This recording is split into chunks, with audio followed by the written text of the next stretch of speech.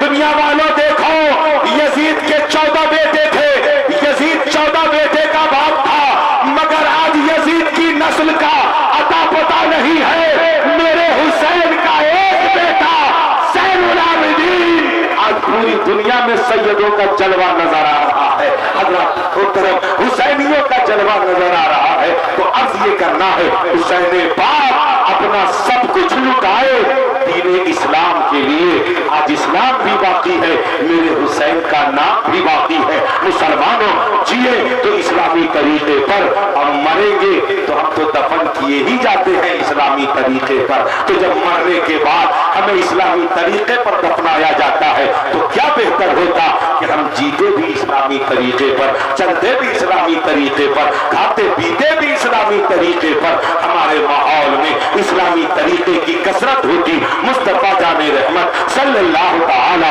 علیہ وسلم کے مقدس طریقے پر ہماری اور آپ کی زندگی گزرتی، ہم یہاں بھی کامیاب ہو جاتے اور کل میدان محشر میں بھی کامیاب ہو جاتے۔ حضرات محترم، یہ مختصر سے وقت میں ہم نے صرف ہیڈ لائنز کو بیان کیا ہے، اندر کی تفصیلی خبر انشاءاللہ العزیز پھر کبھی اور سنیے گا، تفصیلی باتیں پھر کبھی اور سنیے گا۔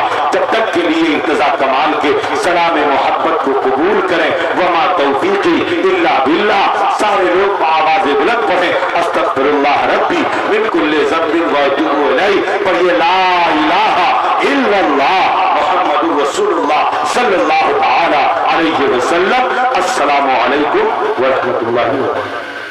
حضرت